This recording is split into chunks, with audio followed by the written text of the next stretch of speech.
ஸ்கூல்லலாம் பசங்க இப்போ போய் விளையாடுறதோ கேம்ஸ் பீரியட்ல போய் ஏதாவது நல்ல ஆக்டிவா இருக்கிறதோ ரொம்ப கம்மியாயிடுச்சு. நிறைய பசங்களுக்கு ஃபிளாட் ஃபுட் இருக்கு. ஸோ நான் நிறைய ஸ்டூடெண்ட்ஸ் பார்த்துருக்கேன். ஃபிளாட் ஃபுட் இருக்கிறதுனால இப்போ வளர குழந்தைகள் அடிக்கடி பாடி பெயின் சொல்றாங்க சார். அதற்கு காரணம் என்ன சார்? ஸ்கூல்ல இந்த குழந்தைங்களாம் அடிச்சுக்கிட்டு கீழெல்லாம் விழுந்துருவாங்கல்ல சார், நிறைய அடிலாம் அவங்களுக்கு படும். அப்படி இருக்கும்போது கூட இருக்கவங்களோ அவங்களுக்கு ஒரு ஃபர்ஸ்ட் எய்ட் பண்றாங்க அப்படின்னா எந்த மாதிரி ஃபர்ஸ்ட் எய்ட் பண்ணலாம்? ரொம்ப நல்ல கேள்வி. ஸோ ஃபர்ஸ்ட் நீங்க எங்கேயாவது அடிபட்டுருச்சுன்னா அங்க போட்டு தேய்ச்சி விட்டா அந்த வீக்கம் போயிடும்னு சொல்லுவாங்க. தயவு செய்து 18 வயசு வரைக்கும் தான் போனோட வளர்ச்சி. நீங்கள் என்ன உயரம் 18 வயசில் இருக்கீங்களோ அந்த உயரம் தான் வாழ்நாள் ஃபுல்லாக இருப்பீங்க. ஸோ அதனால் அந்த 18 வயசு வரைக்கும் நீங்கள் போனுக்கு முக்கியத்துவம் கொடுக்கறது ரொம்ப ரொம்ப அவசியம், முக்கியம். அண்ட் முக்கியமானது என்னன்னா, ஸ்ரீனிவாசா டூர் நடத்தும் ஆன்மீக சுற்றுலா. தொடர்புக்கு 9384854560. சௌபாக்யா home and kitchen appliances. Everest easy chef ஆகுங்கள் சில நிமிடங்களிலேயே. சார், இப்போல்லாம் ஸ்கூல் படிக்கிற பிள்ளைகளே முதுகு வலிக்குது அப்படின்னு சொல்கிறாங்க. அவங்க தூக்கிட்டு போகிற பேக்காக இருக்கட்டும், இல்லை அந்த ஸ்கூல் ஸ்டேஸை நடக்கிறதா இருக்கட்டும், இதனால கால் வலி, இடுப்பு வலி அந்த மாதிரிலாம் சொல்கிறாங்க சார். அதுக்கு காரணம் என்ன சார்?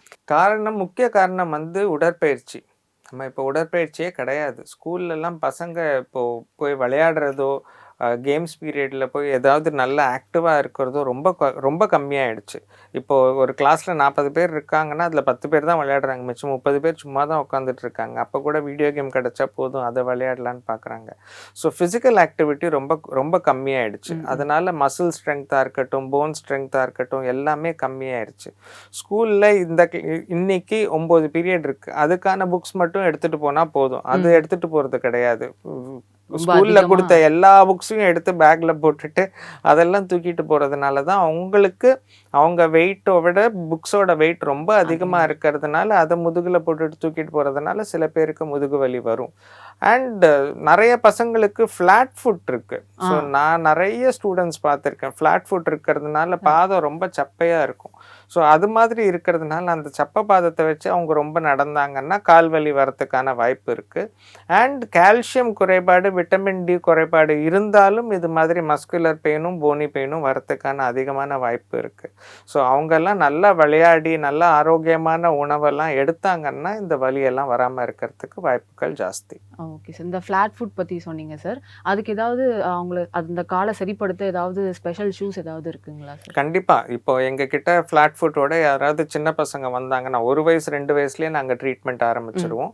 அப்போவே அவங்களுக்கு அந்த ஃப்ளாட் ஃபுட்க்கு ஆர்ச் ஃபுட்வேர்னு இருக்குது. அதை தான் பயன்படுத்தணும்னு சொல்லுவோம். அவங்க எப்போ நடந்தாலும் பாதத்தை தரையில் வச்சாலே அந்த செருப்போடு தான் காலில் கீழே வைக்கணும். அதை வச்சு தான் நடக்கணும்னு சொல்லுவோம். அதை வச்சு அவங்க யூஸ் பண்ணாங்கன்னாலே ஓரளவுக்கு அந்த வளர ஆர்ச் வரதுக்கான வாய்ப்புகள் இருக்கு. ஆரம்ப காலத்துல பார்க்காம விட்டுட்டாங்கன்னா ரொம்ப மோசமா போச்சுன்னா அதுக்கு ஆப்ரேஷன், அறுவை சிகிச்சை கூட பண்ணி அதை சரி பண்ணலாம். பட் அது கொஞ்சம் ரொம்ப டீடியஸ் ப்ராசஸ். பட் ஆரம்பத்திலேயே நம்ம பார்த்து இதெல்லாம் சரி பண்ணிட்டோம்னா பின்னாடி பிரச்சனை இருக்காது. ஃபிளாட் ஃபுட் இருக்கவங்க என்ன ப்ராப்ளம்னா அவங்க ஸ்போர்ட்ஸ்ல ரொம்ப ஷைன் பண்ண முடியாது, ரொம்ப ஃபாஸ்டா ஓட முடியாது அவங்களால. விளையாடுறதும் சரி, கொஞ்ச நேரம் விளையாடிட்டாங்கன்னா அவங்களுக்கு பாத வலி வரும். ஸோ அதனால அவங்க ஸ்போர்ட்ஸ்ல ரொம்ப ஆக்டிவா இருக்க மாட்டாங்க. அதனாலேயே இந்த மாதிரி லெத்தார்ஜினஸ், டயர்ட்னஸ், அதுக்கப்புறம் பார்த்தீங்கன்னா ஒபேசிட்டி, உடல் பருமன் எல்லாமே வந்துடும். ஸோ அதனால கேர்ஃபுல்லா அதை பார்த்துட்டு எந்த காரணத்தினால விளையாடாம இருக்கு இந்த குழந்தைன்னு பார்த்துட்டு, ஃபிளாட் ஃபுட்னா அது ரொம்ப சின்ன பிரச்சனை. ஆரம்ப காலத்திலேயே அதை ட்ரீட் பண்ணிட்டோம்னா பின்னாடி எந்த ப்ராப்ளம் இருக்காது. இப்போ குழந்தைகளுக்கு முதுகு வலி வர்றதுக்கு நியூட்ரிஷன் சம்பந்தமாகவும் ஏதாவது ஒரு காரணம் இருக்குமா? முதுகு வலி வர்றதுக்கும் இல்லை எலும்பு சம்பந்தமான பிரச்சனைகள் வர்றது? Basically pastor. இப்ப நம்ம உட்காரும் போது நேரா இப்படி உட்கார்ந்து இருந்தா பிரச்சனை கிடையாது. ஸ்கூல்ல இப்படி உட்காந்துட்டே இருந்து இப்படி உட்காந்து போர்டு நோட் புக்ல எழுதுறதோ படிக்கிறதோ பண்ணாங்கன்னாலே அவங்க முதுகு வலி வரத்துக்கு காரணம் உண்டு. உடற்பயிற்சி 2வது சொல்லிட்டேன். சாப்பாடு இதுலயோ உணவு வகைகள்லயோ அதுல எந்த விதமான பிரச்சனையும் இருக்காது. யூஸ்வலாவே யங்ஸ்டர்ஸ் குழந்தைங்களுக்குலாம் பாத்தீங்கன்னா கால்சியம் சத்து எல்லாமே நிறைய இருக்கும். பட் அவங்க உணவுலையும் போதுமான அளவு கால்சியம் தட்டுமானம் இல்லாம அவங்க எடுத்தாங்கன்னா எந்த விதமான பிரச்சனை பிரச்சனையும் இருக்காது. பட் கால்சியம் அண்ட் அதாவது மில்க் ப்ராடக்ட்ஸாக இருக்கட்டும், நான்வெஜ் சாப்பிட்றவங்களுக்கு நான்வெஜ் ஃபுட்டு, முட்டை இதுலலாம் கால்சியம் சத்து ரொம்ப அதிகமாக இருக்கும். கீரை வகைகள்லையும் உண்டு. ஸோ அதனால் இது மாதிரி எல்லாமே அவங்க எடுத்தாங்கன்னா எந்த விதமான பிரச்சனையும் வராது, முதுகு வலி வராது. பட் முதுகு வலி பேசிக்காக போஸ்டர் அண்ட் பேக் இது 2 தான் காரணம். சார் இப்போ வந்து வளர குழந்தைகள் வந்து அடிக்கடி பாடி பெயின் சொல்றாங்க சார். அதற்கு காரணம் என்ன சார்? இப்போ பார்த்தீங்கன்னா குழந்தைங்களுக்கு வளரும்போது 2 ஏஜ் குரூப்பில் அதாவது growth ஸ்பர்ட்ஸ் வரும். இப்போ பெண்கள் எடுத்தீங்கன்னா 10லேருந்து 12 வயசில் ஒரு வாட்டி growth ஸ்பர்ட் ஆகும். அதே மாதிரி பசங்களுக்கு அந்த 12லேருந்து ஒரு 14 வயசு வரைக்கும் ஒரு ஃபர்ஸ்ட் growth ஸ்பர்ட் ஆகும். ஸோ அந்த growth ஸ்பர்ட் அப்போ அவங்களுக்கு கால்சியம் தேவை ரொம்ப அதிகமாக இருக்கும். ஏன்னா அப்போ தான் அவங்க வளருவாங்க, எலும்பு நல்லா லாங் ஆகும், உயரமாவாங்க. ஸோ அதெல்லாம் இருக்கும்போது அவங்களுக்கு அந்த கால்சியம் ரொம்ப தேவை. அதெல்லாம் குறைபாடு அந்த ஏஜ் குரூப்பில் அவங்களுக்கு அந்த கால்சியம் குறைபாடோ அந்த சத்தான உணவோட குறைபாடு வந்துச்சுன்னா இது மாதிரியான பாடி பெயின், ஏக்ஸ் இதெல்லாம் வரும். ஸோ அப்போ வந்து கொஞ்சம் கால்சியம் சப்ளிமெண்டேஷன், கொஞ்சம் multi vitamins and healthy diet மட்டும் அவங்க ஃபாலோ பண்ணாங்கன்னாலே போதும். அதை தவிர வேற எந்த விதமான பெரிய ட்ரீட்மெண்ட்டும் தேவை இருக்காது. இப்போ வந்து ஸ்கூல்ல இந்த குழந்தைங்களாம் அடிச்சுக்கிட்டு கீழெல்லாம் விழுந்துருவாங்கல்ல சார், நிறைய அடிலாம் அவங்களுக்கு படும்.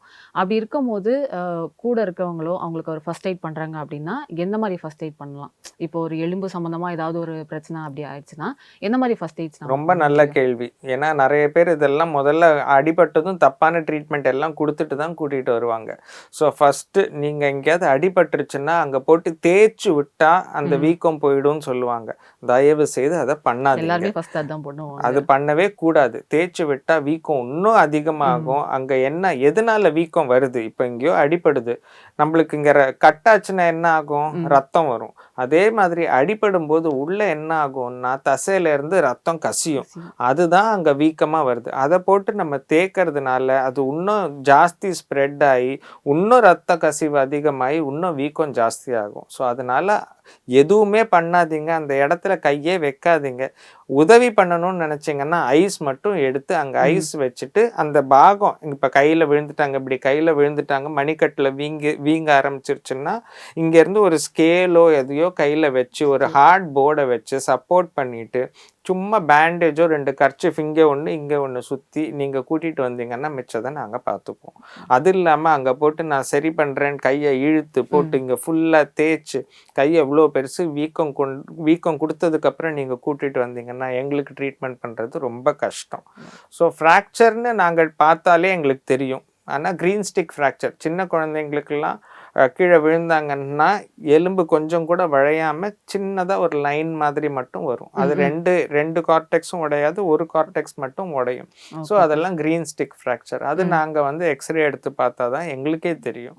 பட் அந்த வீக்கம்லாம் இருந்துச்சுன்னா ஐஸ் மட்டும் வச்சிங்கன்னா குழந்தைக்கும் வலி இருக்காது அண்ட் இம்மோபிலைஸ் பண்ணிட்டு கூட்டிகிட்டு வந்தீங்கன்னா எங்களுக்கும் ட்ரீட்மெண்ட் ரொம்ப ஈஸியாக இருக்கும். ஃப்ராக்சர் இருந்துச்சுன்னா ஒன்றும் பெருசாக பண்ண வேண்டாம், மாவு கட்டு மட்டும் போட்டு விட்டாச்சுனாலே போதும். குழந்தைங்களுக்கெல்லாம் எலும்பு கூடுற தன்மையெல்லாம் ரொம்ப அதிகம் அண்ட் சீக்கிரமாக எலும்பு கூடிடும் அண்ட் அவங்க திருப்பி அந்த ஜாயிண்ட் இப்போ மணிக்கட்டுன்னா மணிக்கட்டை அசைக்கிறது எல்லாமே ரொம்ப சுலபமாக இருக்கும். ஒரு 1-1.5 மாதத்துலேயே அவங்க திருப்பி நார்மல் சீக்கு வந்துடலாம்.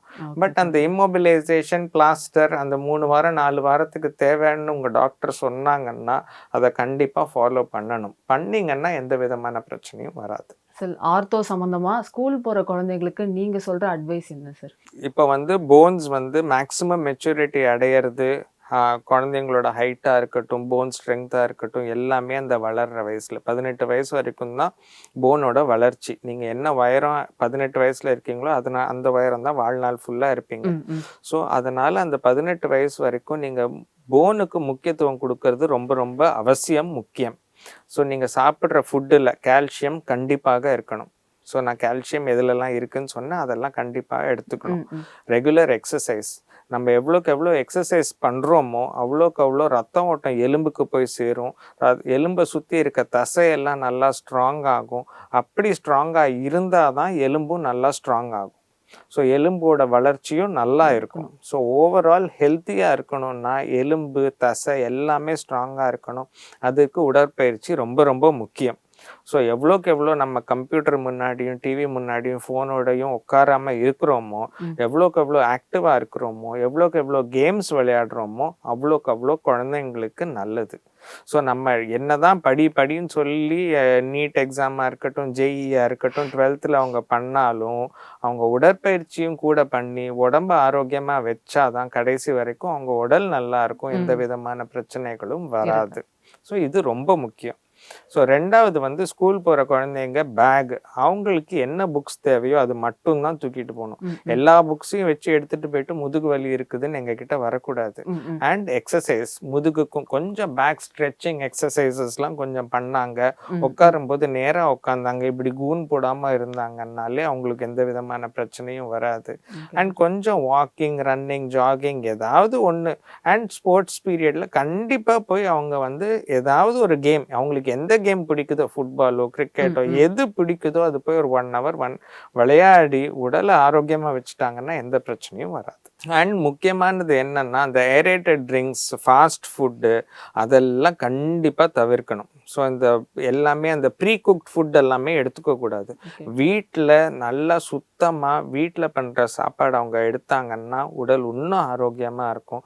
ஏரேட்டட் ட்ரிங்க்ஸ் எல்லாம் வெறும் எம்டி கேலரிஸ், அதெல்லாம் எடுத்தால் தேவையில்லாமல் வெயிட்டு தான் இன்க்ரீஸ் ஆகும். அண்ட் அது உடலுக்கு நல்லதே கிடையாது. ஸ்ரீனிவாசா டூர் நடத்தும் ஆன்மீக சுற்றுலா. தொடர்புக்கு 9384854560. Saubhagya Home and Kitchen Appliances. Everest easy chef. Chef ஆகுங்கள் சில நிமிடங்களிலேயே.